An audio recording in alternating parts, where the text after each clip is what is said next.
नमस्कार दोस्तों, स्वागत है आपका हमारे चैनल पर। दोस्तों, आज हम आपके लिए एक ऐसी कहानी, एक ऐसा प्रसंग लेकर हाजिर हुए हैं जो काफ़ी ज्ञानवर्धक है और आप इस प्रसंग से ढेर सारा ज्ञान अर्जित करेंगे, ऐसी मैं उम्मीद करता हूं। दोस्तों, हम अपने चैनल पर वेद पुराण शास्त्रों में वर्णित कहानियों को आपके बीच लेकर आते हैं और उन्हें इस तरह दर्शाने की कोशिश करते हैं कि ताकि आपको बेहतर तरीके से समझ में आए कि इस कहानी में क्या है और क्या नहीं है। दोस्तों, आज ऐसी कहानी लेकर हम आपके सामने पेश हुए हैं। ये कहानी है माता सीता की। माता सीता धरती की कोख से जन्मी थी और भगवान श्री राम के साथ माता सीता का विवाह हुआ था।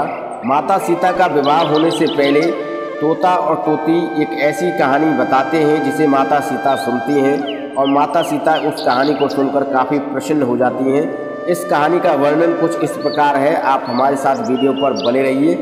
दोस्तों, राजा जनक अपने राज्य में राज्य किया करते थे। राजा जनक के राज्य में काफ़ी सूखा पड़ी हुई थी और राजा जनक की कोई संतान भी नहीं थी। तो राजा जनक काफ़ी परेशान और काफ़ी व्याकुल रहा करते थे। उन्होंने एक दिन ये निर्णय किया कि हम अपने खेत में जाकर स्वयं हल चलाएंगे। किसी साधु संत महाराज ने उनसे कहा था कि अगर आप अपने खेतों में जाकर मेहनत करेंगे और हल चलाएंगे तो आपको संतान की प्राप्ति होगी। तो राजा और उनकी पत्नी दोनों खेतों में जाकर हल चलाते हैं और जब वो खेतों में हल चलाते हैं तो उन्हें एक उस धरती में से एक घड़ा निकलता है और उस घड़े में से माता सीता का जन्म होता है। एक कन्या उन्हें मिलती है। राजा कन्या को पाकर काफ़ी खुश हो जाते हैं और उसे वो अपनी पुत्री बना लेते हैं।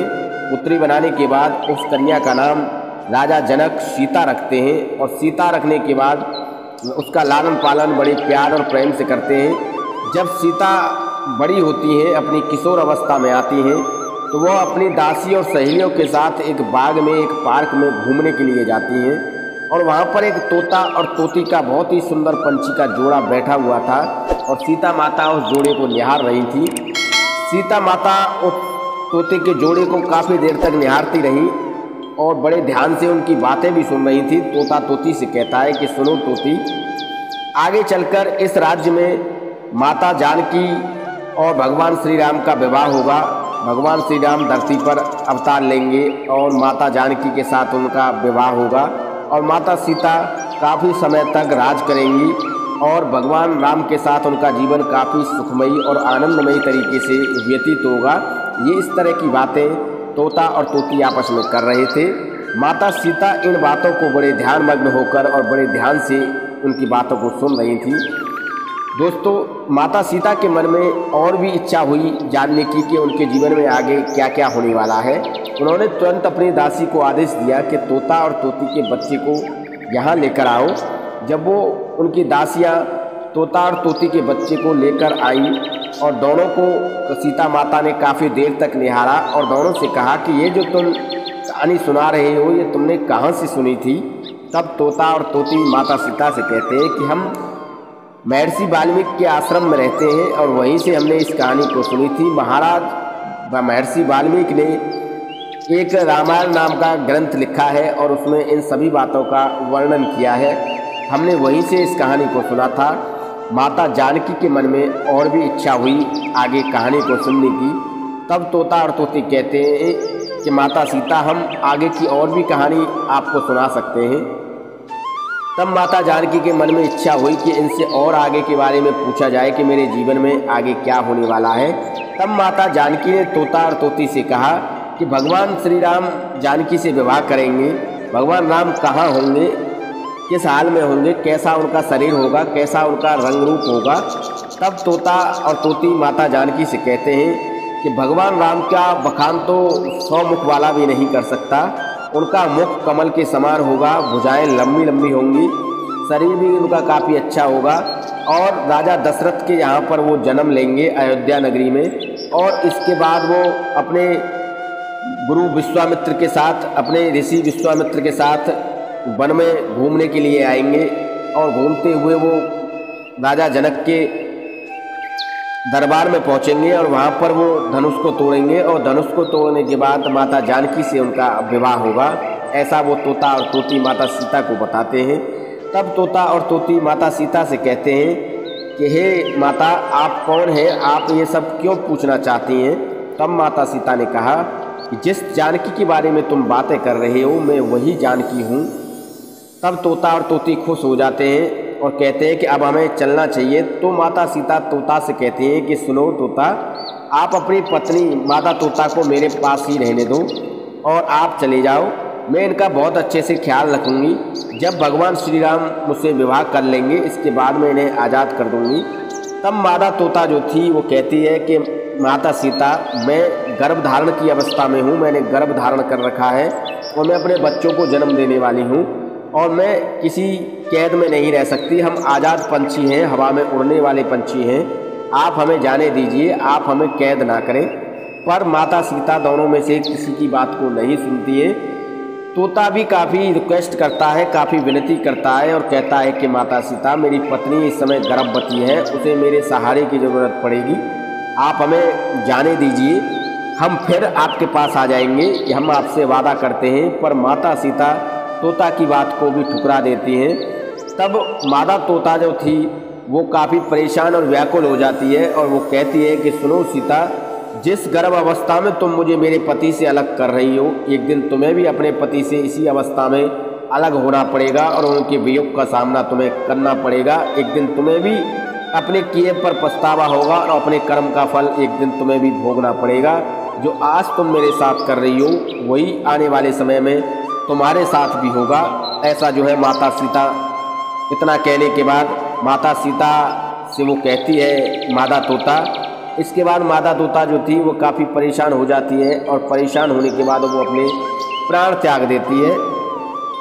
इसके बाद नर तोता जो था वो काफ़ी परेशान हो जाता है और वो अपनी पत्नी की मृत्यु देखने के बाद माता सीता से कहता है कि सुनो माता सीता, मैं अयोध्या में लोगों से बड़ी हुई नगरी में जन्म लूँगा और एक धोबी के यहाँ पर मेरा जन्म होगा और मेरे कारण ही तुम्हें अपने पति के वियोग का सामना करना पड़ेगा, मेरे ही कारण तुम्हें अपने पति से अलग होना पड़ेगा, क्योंकि तुमने भी मेरे साथ ऐसा ही किया है। मेरी पत्नी मेरी आंखों के सामने मर गई, मैंने तुमसे काफ़ी विनती की पर तुमने मेरी कोई बात नहीं सुनी।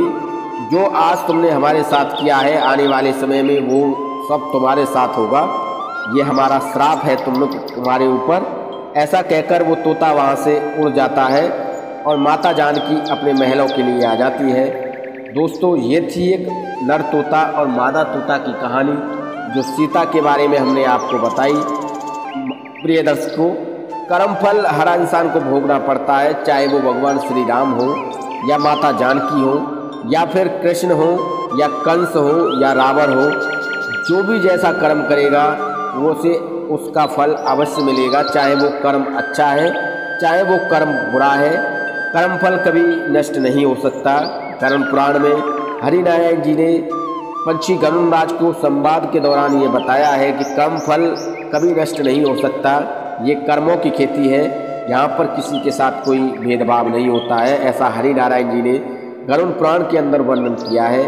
दोस्तों, हमें ऐसे कर्म करने चाहिए जिसका फल हमें अच्छा मिले और हमारे जीवन में कभी कोई दुख और संकट और परेशानी ना आए, हमें अपने जीवन में किसी दुख और संकट का सामना करना न पड़े।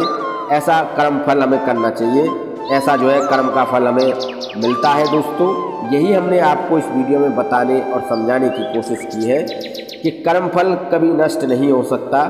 हमेशा अच्छे कर्म कीजिए जिससे कि अच्छी अधोगति आपको मिले।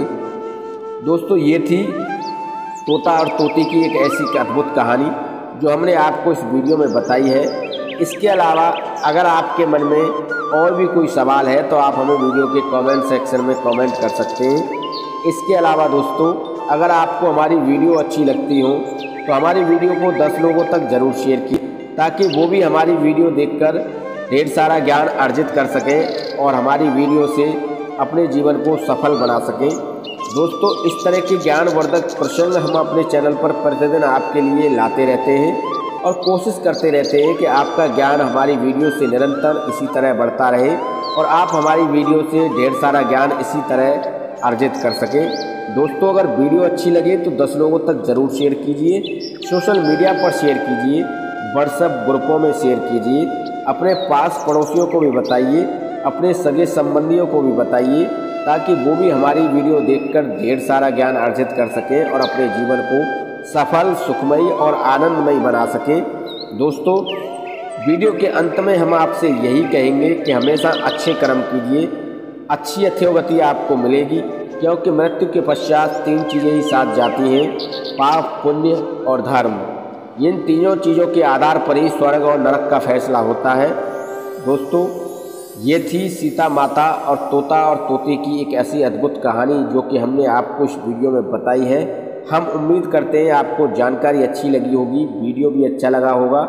वीडियो अच्छा लगा हो तो एक लाइक कीजिए, चैनल को सब्सक्राइब कीजिए प्लीज़। नमस्कार, धन्यवाद।